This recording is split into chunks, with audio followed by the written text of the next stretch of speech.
To see tomorrow's PC, look at today's Macintosh.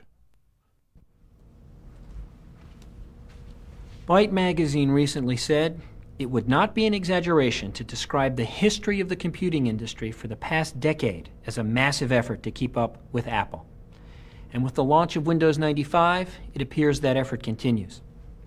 But while Windows 95 represents a substantial step forward for the PC world, it still falls short of the standards set by the Macintosh. Not only because the Macintosh remains much easier to configure, learn, use, and expand, but also because while Apple's competitors have been working to recreate the Macintosh experience, Apple has introduced innovation after innovation to create the next generation of personal computing, with computers that are even easier to use, faster than ever before, with more advanced multimedia, and even greater compatibility with PCs. We'll explore these points in more detail in the rest of this video.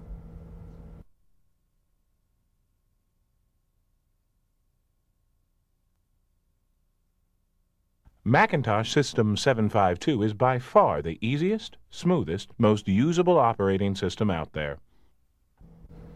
Many PC users expected Windows 95 to make the PC as easy to use as the Macintosh. But the fact is, the Macintosh is still much easier to use and expand than a PC running Windows 95. That's because the Macintosh is a better integrated system than a PC running Windows 95. Apple is the only major personal computer company to craft both the hardware and the operating system software together to operate as a single, seamless whole. That's why you can insert a disk into a Macintosh floppy drive, and an icon for the disk will appear immediately on screen. It's why you can insert a PC disk into a Macintosh, and the Macintosh will recognize that the disk comes from a PC. It's why you can copy fonts, control panels, and sounds to your system folder, and the Macintosh will place each where it needs to go. It's why your Macintosh can actually lead you through tasks step by step. And it's why you can expand a Macintosh so easily, adding CD-ROM drives, scanners, even additional monitors, so you can work across two screens with an integrated workspace. And you can do all this in practically no time at all. This tight integration between hardware and software is something Windows 95 can't match. Because in the PC world, one company makes the operating system and many different companies manufacture and assemble hardware systems, which means it's often up to the user to make sure all the pieces work together. For example, when you insert a floppy disk into a PC running Windows 95, nothing happens until you tell the computer to look for a disk in the drive. And when you insert a different disk, the contents of the first disk remain on screen until you choose the refresh command. And if you make a mistake and try to open a file from a disk that's no longer in the drive, Windows 95 will tell you that the directory name is invalid, and it's up to you to figure out what that means. This lack of hardware-software integration doesn't just make the PC harder to use than a Macintosh. It also makes the PC harder to expand. If you're like most computer users, you never seem to have enough hard disk space. So let's see what it takes to add a second hard disk to each of these new computers. The Macintosh has a built-in SCSI expansion connector, so to add a second hard disk, all we have to do is plug it into the computer, plug in the power cord, and turn on the disk and the Macintosh. PCs usually don't come with a built-in SCSI port, so to add more disk space to their PC, most Windows users would install an internal enhanced IDE hard disk. To do that, we'll have to open the computer, set the jumpers on the new disk to slave setting,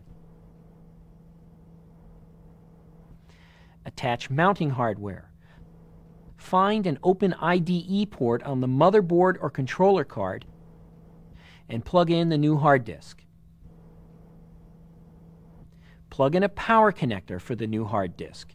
Mount the drive in an open bay. Replace the cover and start the computer. Enter CMOS and configure the disk as a slave. Select MS-DOS from the Start Programs menu, run fdisk to partition the drive, restart the computer again.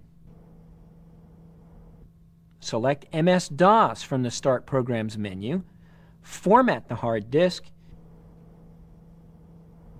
then exit MS-DOS. And finally, double-click My Computer to see and access our new disk. It isn't just more difficult to install a new hard disk on a PC. It can be harder to use the new disk as well. For example, let's move an application from our original hard disk to the new hard disk to take advantage of its storage space and speed. On the Macintosh, all we have to do is move the application from one disk to another.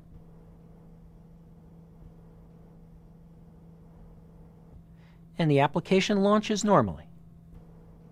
But on the PC, it isn't that easy.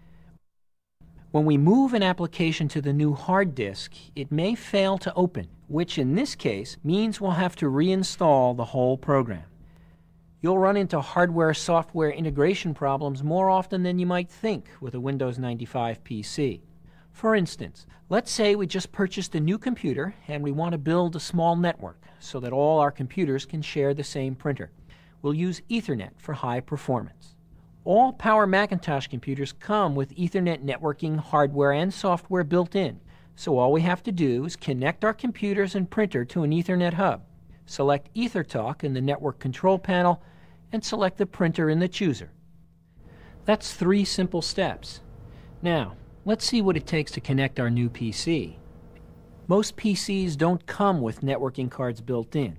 So, to get the same Ethernet printer sharing capability on the PC, we'll have to install Ethernet cards in each computer. That's 11 steps for each one, and it's just the beginning. Next, we have to configure one computer as the print server.